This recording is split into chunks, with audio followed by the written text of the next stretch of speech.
আসসালামু আলাইকুম ভিউয়ার্স, আজকে আমি শামি কাবাব কিভাবে আমি ঘরে পারফেক্টলি তৈরি করে থাকি সেই প্রসেসটা আপনাদের সাথে শেয়ার করব। অত্যন্ত পারফেক্ট হবে এবং খুবই টেস্টি হবে। চলুন রেসিপিতে যাই। শামি কাবাব বানানোর জন্য 750 গ্রাম গরুর গোশকে আমি ছোট করে কাট করে নিয়েছি। এরপর আমি একটি হাঁড়িতে 2 কাপ ছোলার ডাল নিয়ে নিয়েছি। এগুলোকে আমি সারা রাত ভিজিয়ে রাখবো যাতে ছোলার ডালটা নরম হয়ে যায়, আর ভালোভাবে নরম হলে ছোলার ডালটা পারফেক্টলি সেদ্ধ হয়ে যাবে।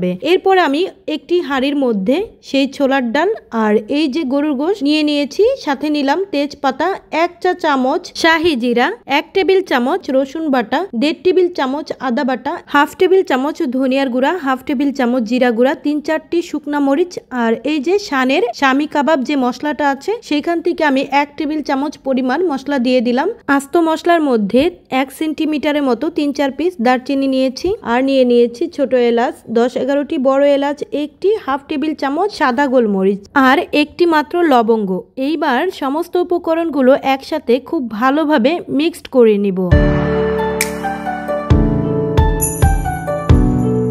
এইবার আমি এই মিশ্রণে পরিমাণ মতো পানি ঢেলে দিব। আমি এখানে 3 গ্লাস পরিমাণ পানি দিয়ে দিয়েছি। এই ক্ষেত্রে একটি প্রয়োজনীয় কথা হচ্ছে, গোশ যখন সেদ্ধ হয় তার টাইম অনুসারে সে সেদ্ধ হয়, আর ডাল কিন্তু অতি তাড়াতাড়ি সেদ্ধ হয়ে যায়। অনেকেই তখন বুঝতে পারে না গোশটা কখন সেদ্ধ হবে। সেই ক্ষেত্রে আমি একটি প্রয়োজনীয় মেসেজ দিচ্ছি। সম্ভাবনা এরকম থাকলে যে আপনি বুঝতে পারছেন না গোশটা কখন সেদ্ধ হবে, সেই ক্ষেত্রে অর্ধেক মাংসটা আগে সেদ্ধ করে নিবে। অর্ধেক সেদ্ধ হওয়ার পরে ডালগুলো দিয়ে ভালো মতো সেদ্ধ করে নিতে হবে। সেই ক্ষেত্রে গোশত এবং ডাল দুটোই পারফেক্টলি সেদ্ধ হয়ে যাবে। শামি কাবাবের ক্ষেত্রে গোশত এবং ডাল দুটো যদি সেদ্ধ হয়ে যায়, খুব ভালো মতো পানিটা কিন্তু শুকিয়ে নিতে হবে। পানি যদি থাকে তাহলে কিন্তু কাবাব অনেক সময় ভেঙে যায় এবং পারফেক্টলি হতে চায় না। সেজন্য ডাল এবং গরুর গোশের এই মিশ্রণটা ভালো মতো শুকিয়ে ভাজা ভাজা করে নিতে হবে, যাতে কোনো পানি না থাকে, শিওর হতে হবে। রান্নাটি হয়ে গেলে আমি ভালো মতো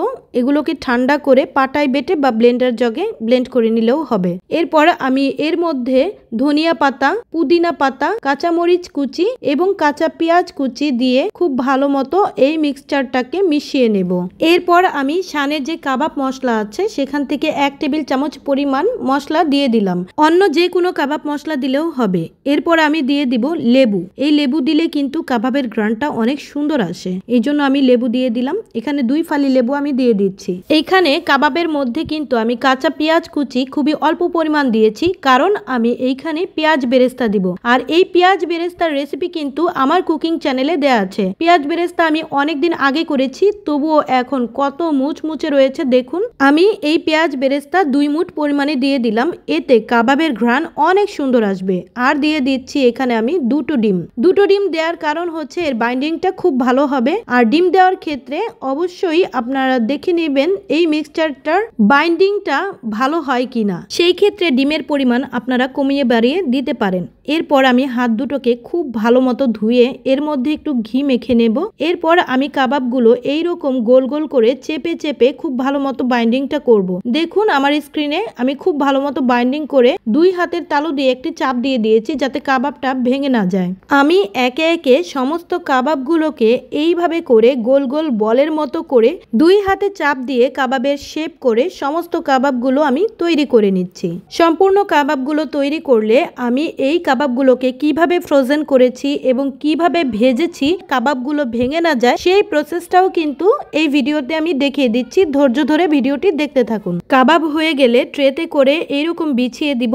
তার উপরে র্যাপিং পেপার দিয়ে খুব ভালোভাবে মুড়িয়ে আমি ডিপ ফ্রিজে 1 ঘন্টা বা 2 ঘন্টার জন্য রেখে দিব। সমস্ত কাবাবগুলো শক্ত হয়ে গেলে এরপর আমি একটি একটি করে কোনো জিপলক ব্যাগ অথবা একটি কন্টেইনারে রেখে দিব, যাতে কাবাবগুলো অনেক দিন ফ্রোজেন থাকতে পারে। কাবাব ভাজার ক্ষেত্রে ফ্রাই প্যানে যে তেলটা দিব, খুব বেশি তেল কিন্তু দিব না, যাতে কাবাবগুলো ডুবে না থাকে। কাবাবগুলো একটু অর্ধেক পরিমাণ ডুবে থাকে এইরকম করে তেল দিতে হবে, এতে কাবাবগুলো কিন্তু ভেঙে যাবে না। আর তেল খুব ভালো মতো গরম করে তারপরে মিডিয়াম আঁচে কাবাবগুলোকে ভেজে নিতে হবে। এরপরে মুচমুচে পারফেক্ট কাবাব কিন্তু তৈরি হয়ে যাবে। আর এই কাবাবটি দেখতে যেমন পারফেক্ট হয়েছে, খেতেও অসাধারণ হয়েছে। রেসিপিটি ভালো লাগলে আমার cooking channel cooking time with Rupanti subscribe করতে ভুলবেন না। আল্লাহ হাফিজ।